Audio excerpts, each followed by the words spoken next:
Bienvenidos a Noticias de la Historia. Hoy el protagonista es el colectivo.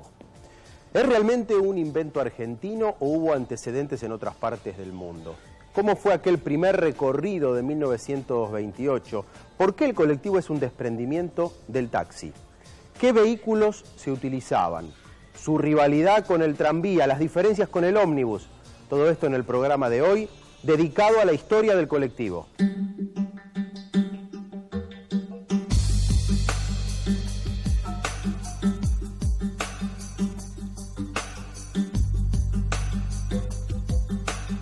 En la imagen el auto colectivo. Sus inicios datan de la década del 20, de fines de la década del 20 del siglo pasado. Y esto ocurre de la mano de la crisis económica, lo que luego se conocería como la Gran Depresión. Y es, llamativamente, una reacción defensiva de taxistas que tenían poco trabajo. Recuperemos aquellas historias, los primeros viajes a fines de la década del 20. El 24 de septiembre de 1928 se toma como la fecha de aparición del colectivo. La idea surgió de un grupo de taxistas en la parada de La Carra y Rivadavia. Eran tiempos de crisis, se venía el crack financiero en los Estados Unidos y había pocos viajes para los taxistas. Algunos deciden salir a competir con los tranvías, llevando varios pasajeros y cobrando por cabeza. Hay una duda. Si el primer viaje es realmente el primer viaje que partió de Primera Junta a Rivadavia y La Carra, o fue el de la vuelta, de Rivadavia y Carrasco, o sea, la esquina de enfrente, hacia Primera Junta, circulando, por supuesto, al revés que ahora. Porque en el primer viaje no subió ningún pasajero y en la vuelta subió un pasajero. El que hizo el viaje inaugural se llamaba Sandalio Fernández. Pintó con tiza el destino y la tarifa, pero llovía. Y como pasó con las migas de pan de Pulgarcito, creo que era, la lluvia borró las letras y eso pudo haber sido uno de los motivos por los cuales nadie se atrevió a viajar. Después hubo que hacer todo un operativo para que las mujeres se animaran a viajar, porque este roce con los varones, con señores desconocidos, no era una cosa que las entusiasmara mucho. Entonces aparecieron algunos de los colectiveros, llevaron a su familia, llevaron a su mujer, o llevaron a su novia, o llevaron a su hermana, a su prima, para que hicieran de pasajeros delante de otras mujeres en el pleno centro, para que incitara a las demás. Uno de los mayores expertos en la Argentina en la historia del colectivo es Carlos Achával. Periodista, coleccionista de colectivos. Lo visitamos en el sur de la provincia de Buenos Aires y nos mostró, entre otras unidades que tiene, un Ford, carrocería la favorita que está restaurando. Es de los 30 y claramente se trata de un ejemplar auténtico. Este es el auténtico colectivo, no los que vemos habitualmente hoy por hoy en las calles.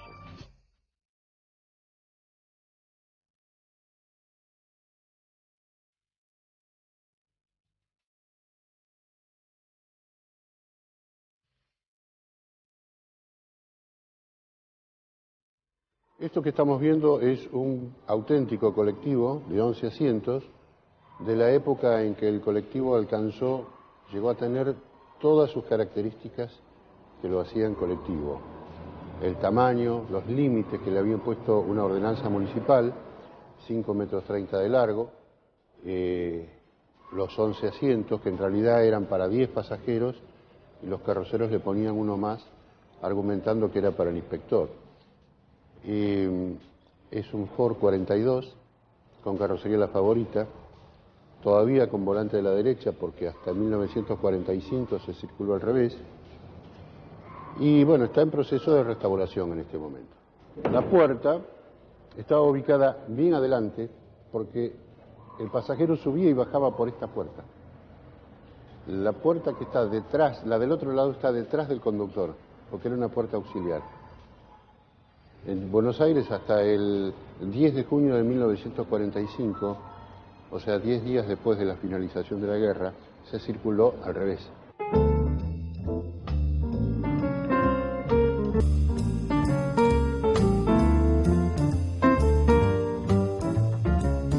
Una de las características de este colectivo es que no tiene ruedas duales.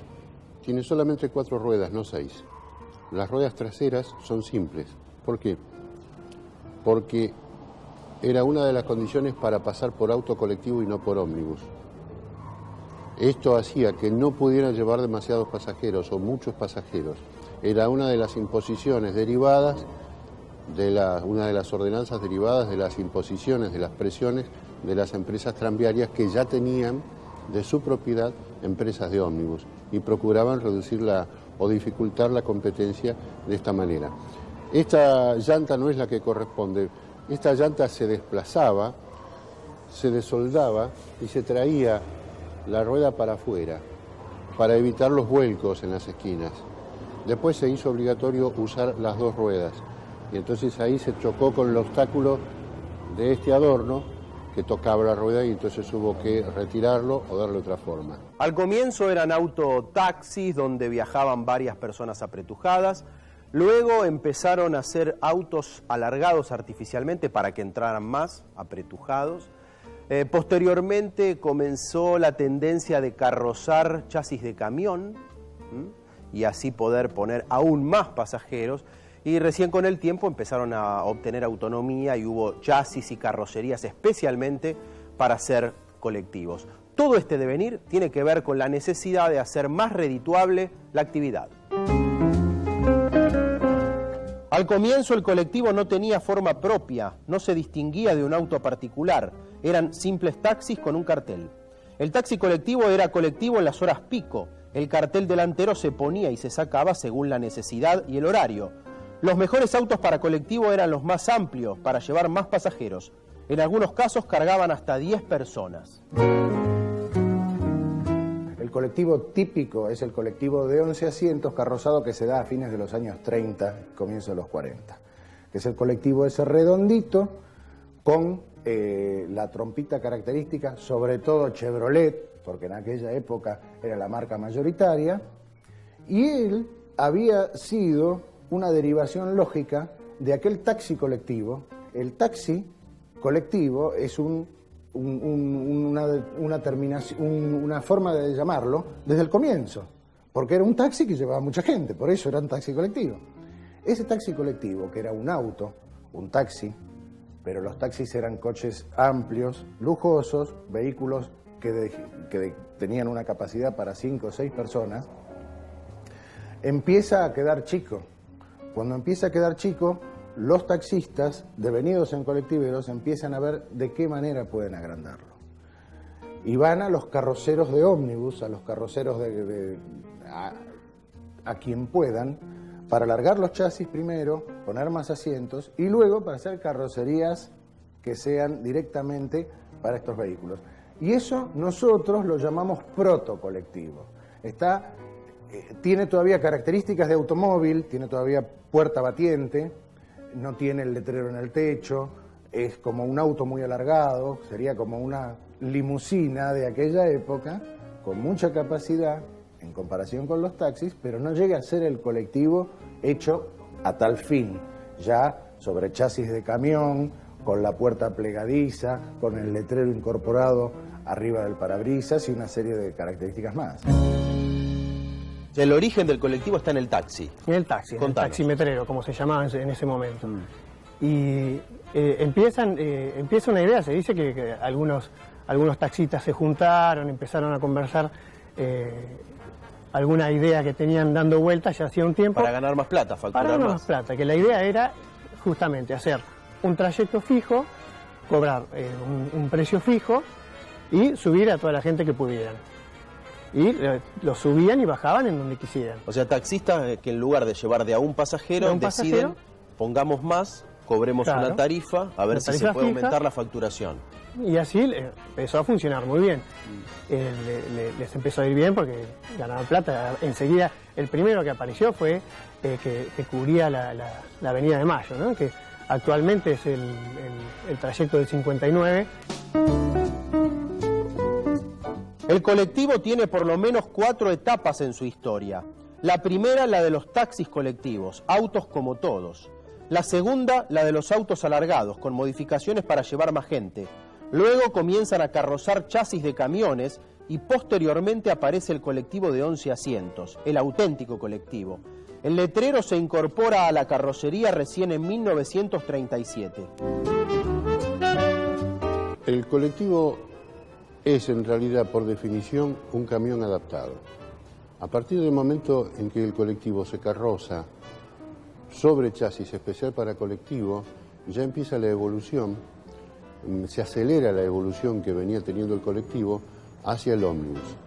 El colectivo nace de un taxi, o sea, de un auto, que primero se adapta en cuanto al cartel indicador, a tapar la funda tapar con una funda el reloj de taxi y a ser utilizado como vehículo de más de, digamos, para hacer un recorrido fijo con una tarifa fija solamente en las horas pico.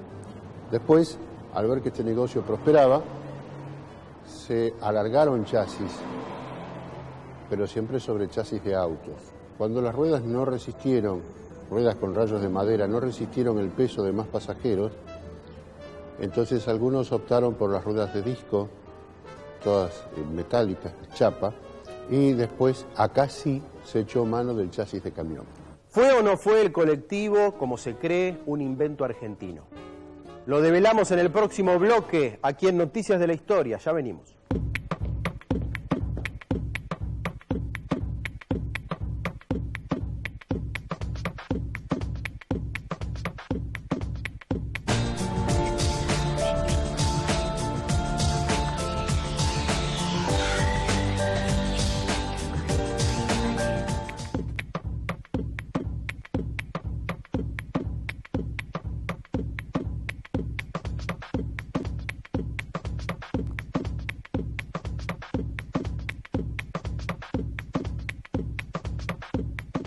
Y seguimos en Noticias de la Historia con el colectivo en el pasado y su devenir histórico.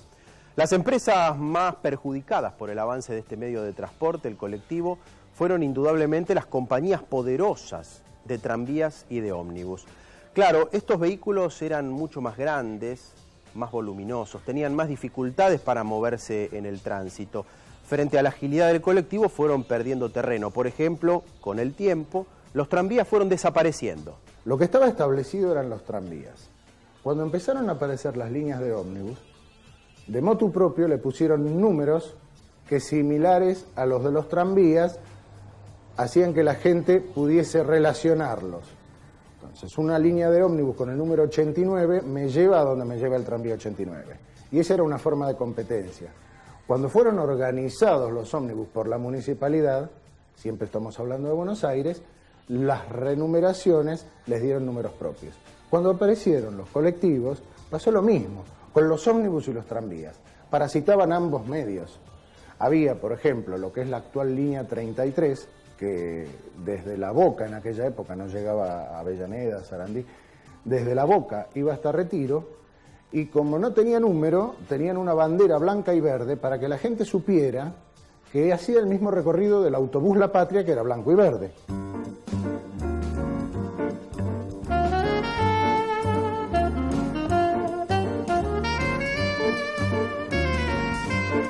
Microómnibus es un término que se intentó imponer oficialmente en lugar de colectivo, que era una palabra maldita. Por eso nunca hubo un cartel indicador que indicara colectivo. Los carteles de parada indicaban microómnibus, porque era combatida desde el gobierno, por lo que, digamos, por la presión que ejercían las empresas de ómnibus y de tranvías para que no existiera el colectivo. El colectivo fue, digamos, un aborto de la naturaleza, algo que salió en una circunstancia excepcional, que surgió el 24 de septiembre de 1928 y que se salvó de la muerte porque el 12 de octubre del 28 asumió Irigoyen. Irigoyen, además de asumir la presidencia, asumió la defensa de los taxis colectiveros. Bueno, el resultado de esto fue un vehículo que debe definirse como a cargo de una sola persona, que maneja y cobra y respeta su horario, que adorna su colectivo, además generalmente esa persona dueña del colectivo o al menos de una parte, que ornamenta su colectivo, lo cual da entrada a otra institución colectivera que es el filete, que tiene una forma de explotación basada en principios anarquistas. No por nada, los primeros colectiveros, entre ellos había socialistas y muchos anarquistas, y no por nada la primera línea de colectivos tuvo los colores del anarquismo, rojo y negro. En 1914 circulan en Los Ángeles los jitneys, autos con letreros que competían con los tranvías, con tarifas más bajas y recorridos fijos. Tuvieron apoyo de la industria automotriz, que veía a los tranvías como medio de transporte antiguo. Lo que es un invento argentino es decir que el colectivo es un invento argentino. El antecedente del colectivo, uno de los antecedentes, el más remoto, es de 1914 en Los Ángeles. Autos particulares adaptados con un cartel para llevar pasajeros, parasitando, como pasó acá en el año 28, parasitando las líneas tranviarias, adelantándose a los coches de los tranvías, y robándoles pasajeros. Eso por lo menos pasó en Buenos Aires. Los vehículos de Los Ángeles recibieron el nombre de jitney, que era la forma vulgar de denominar a la moneda de 3 centavos de dólar, que era lo que costaba el viaje. Era el equivalente a la chirola de nosotros. Es como si el colectivo se hubiese llamado chirola.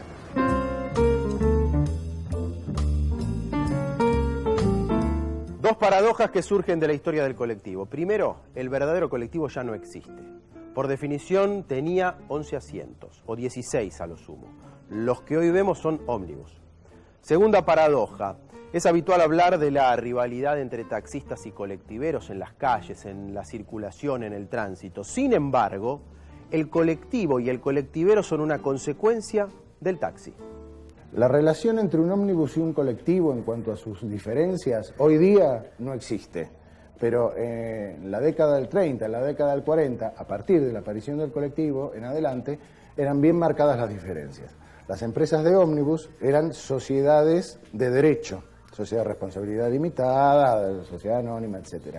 Mientras que los colectivos estaban agrupados, eran componentes. ¿Por qué? Porque habían sido taxistas individuales, no había compañías de taxis en esa época, habían sido taxistas que con su vehículo se habían agrupado. Entonces, él venía con un taxi, él venía con un taxi, él venía... Dos por ahí se asociaban y venían con uno.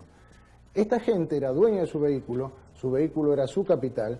En cambio, los ómnibus tenían un capital societario general y todos los que lo conducían, los guardas y los choferes, eran empleados de esta empresa. Formalmente, el ómnibus era mucho más grande, tenía, como yo dije, un guarda, que era el que se encargaba de expender los boletos, tenía características tranviarias, con una plataforma en la parte superior, en la parte posterior donde se ascendía, una puerta delantera posiblemente para el descenso, también se podía bajar y subir por atrás, y a veces sobre el techo como una especie de linternón con espacio, con ventanillas para ventilación. El colectivo, sin embargo, fue creciendo del pequeño taxi a el proto que nombré hace un rato para convertirse luego en otro vehículo, carrozado sobre chasis de camión, como digo.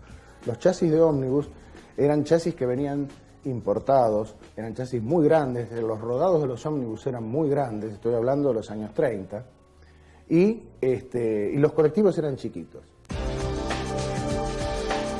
Para ponerlo en claro, una definición. Un colectivo es un transporte derivado del automóvil, carrozado especialmente sobre chasis de camión adaptado, más chico que un ómnibus.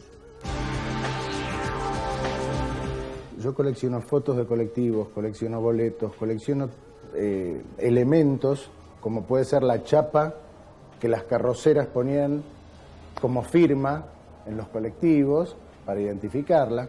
Todo aquello que tenga que ver con el transporte urbano, más allá del colectivo, el ómnibus, inclusive el tranvía o el trolebús, tiene que ver con algo que empieza pasando por lo afectivo o por un gusto y termina derivando en una especie de red de investigación del transporte. Si no hubiese sido por el colectivo, lo que unía el ferrocarril en abanico, saliendo de Buenos Aires, no hubiese podido generar la unión de lo que estaba entre las dos líneas ferroviarias. Y aquí en la ciudad también, porque hubo muchas ciudades que no tenían tranvías y que necesitaban movilidad en la medida que el ejido urbano crecía, y eso se logró a través de 1 o 2 gallegos locos que se compraron un chasis, lo hicieron carrozar en el fondo de su casa y salieron a campear los caminos de barro, muchas veces bajando los pasajeros y empujando para salir del atasco, y así unían poblaciones o barrios alejados dentro de una misma ciudad.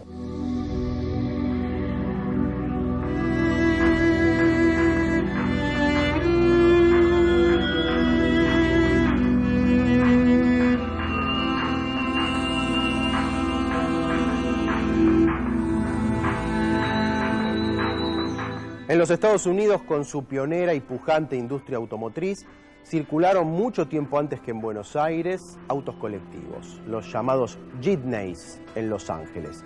Lo lamento, el colectivo no es un invento argentino, pero sin embargo en nuestras calles adquirió personalidad propia como un vehículo intermedio entre el auto y el ómnibus. Hasta la próxima semana con más noticias de la historia.